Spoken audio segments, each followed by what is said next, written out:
नमस्कार, आपको याद दिलाने आई हूँ कि आने वाली 12 तारीख को यानी 12 नवंबर 2023 को दिवाली यानी बड़ी दीपावली का त्यौहार आ रहा है। आइए नानी माँ की पुस्तक पर्व पूजन में देख लेते हैं कि इस त्यौहार को कैसे मनाना चाहिए। दीपावली कार्तिक मास के कृष्ण पक्ष की अमावस्या को मनाई जाती है।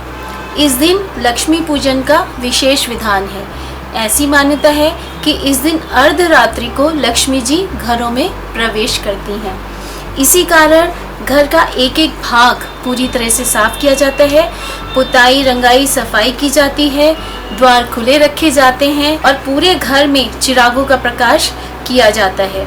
यह भी विश्वास किया जाता है कि देवी प्रसन्न हो गई तो उस ग्रह में अपना निवास बना लेती हैं। अतः सभी लोग घरों को जितना भी सजा संवार सकते हैं सजाते हैं। वर्षा ऋतु के पश्चात सभी लोग अपने घरों की पुताई रंगाई करके लक्ष्मी पूजन वाले दिन लक्ष्मी जी के आगमन की तैयारी करते हैं। दीपावली में विशेष रूप से जो वस्तु क्रय की जाती है यानी जो खरीदी जाती है वह है खीले, चूरा, शक्कर के खिलौने, गट्टा, बताशा, पटाखे, मिठाई आदि। पूजन की सामग्री में गणेश लक्ष्मी का एक जोड़ा चाहे मिट्टी का या फिर किसी अन्य धातु का जरूर खरीदा जाता है। एक चित्र पूजा के लिए आवश्यक है।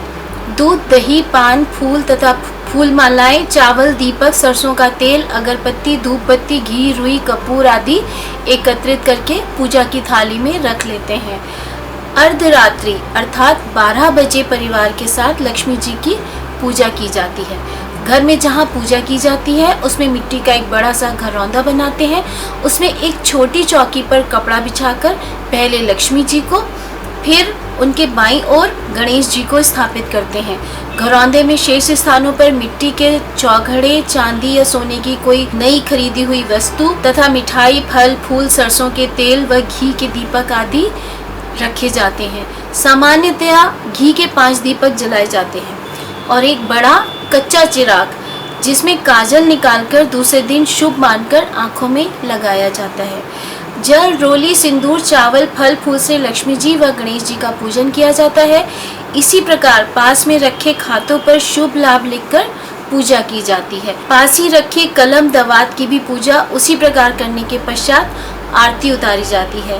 सभी बैठकर इस अवसर पर प्रचलित कहानियां सुनते हैं तथा अंत में सभी लोग मिलकर लक्ष्मी जी की आरती गाते हैं। पूजन के पश्चात सारे घर में चिराग, मोमबत्ती या बिजली की झालर लगाकर सारे घर को प्रकाशमान करते हैं। घर, मोहल्ला तथा सारा शहर जगमगा उठता है। पूजन के पश्चात छोटे बड़ों के पैर छूकर आशीर्वाद लेते हैं और बड़े लोग सभी छोटों को दिवाली के रुपए देते हैं, नए वस्त्र व नई वस्तुएं देते हैं।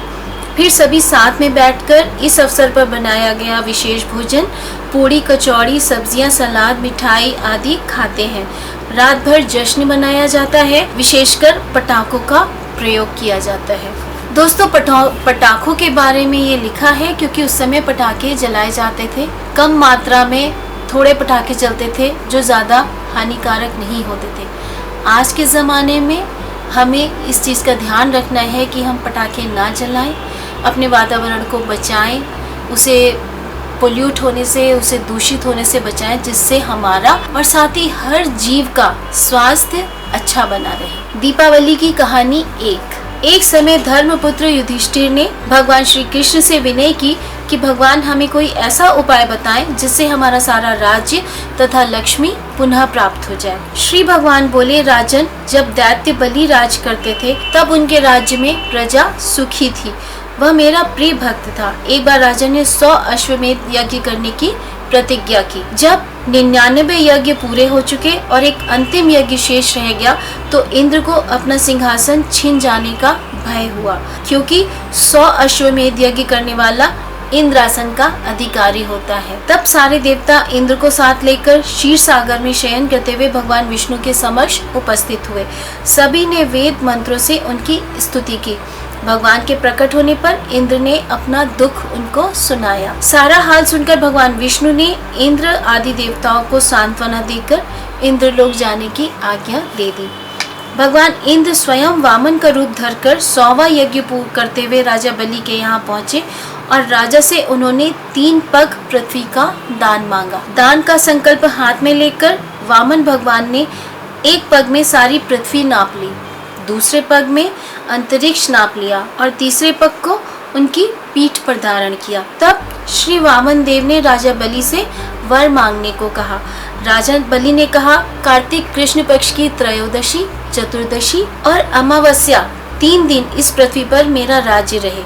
इन दिनों सारी प्रजा दीपदान, दीपावली पूजा आदि करके उत्साह मनाए तथा लक्ष्मी का पूजन करे। भगवान विष्णु ने कहा, राजन, यह वर हमने तुमको दिया। इस दिन जो भी लक्ष्मी पूजन करेगा उसके घर लक्ष्मी का निवास होगा और अंत में मेरा धाम प्राप्त होगा। यह कहकर भगवान ने राजा बलि को पाताल का राज्य देकर पाताल लोक में भेज दिया। तब राजा इंद्र का भय दूर हो गया। तभी से दीपावली का उत्साह और महालक्ष्मी का पूजन होता है। जिस घर में लक्ष्मी जी का पूजन होता है वहाँ लक्ष्मी जी का निवास होता है। रुपए पैसे का अभाव नहीं होता, धन्य धान की वृद्धि होती है तथा सुख समृद्धि आती है। जैसे उनके दिन बहुरे वैसे सबके दिन बहुरे। दीपावली की कहानी 2। भगवान श्री कृष्ण बोले, राजन, एक कथा और सुनिए। मणिपुर नामक नगर में एक राजा था। रानी एक दिन छत पर स्नान कर रही थी। उसने स्नान करते समय अपने गले से नौलखा हार उतार कर रख दिया। उसी समय आकाश से एक चील उड़ती हुई आई और वह नौलखा हार अपनी चोंच में दबाकर उड़ गई। रानी अत्यंत दुखी हो गई। राजा ने उसे ढांढस बंधाया और सारे नगर में ढिंढोरा पिटवा दिया कि रानी का हार जो भी लाकर देगा वो मनचाहा इनाम पाएगा। किसी स्थान पर एक गरीब वृद्धा की झोपड़ी थी। सफाई के कचरे के साथ एक मरा हुआ सांप भी पड़ा था। चील की दृष्टि सांप पर पड़ते ही उसने वह हार वहीं छोड़ दिया और सांप को चोंच में दबाकर उड़ गई। ढिंढोरा सुनकर वृद्धा ने हार उठा लिया और सोचा कि हो न हो ये हार रानी का ही होगा। वह हार लेकर राजा के पास पहुंची और हार राजा को दे दिया। रानी अपना कीमती हार पाकर बहुत प्रसन्न हुई।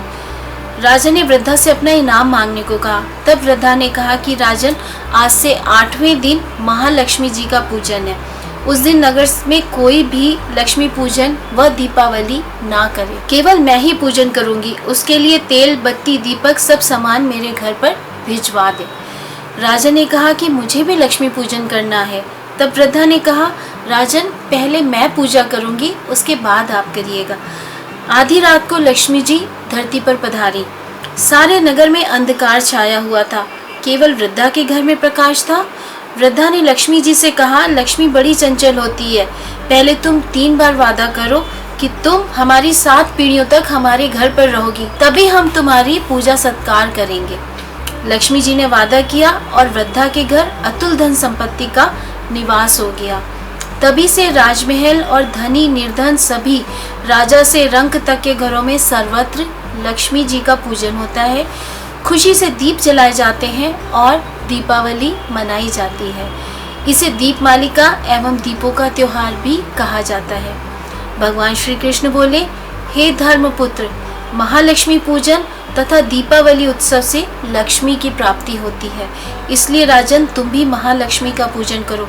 तुम्हारा खोया राज्य वैभव सब तुम्हें फिर से प्राप्त हो जाएगा। जैसे उनके दिन बहुरे वैसे सबके दिन बहुरे। धन्यवाद।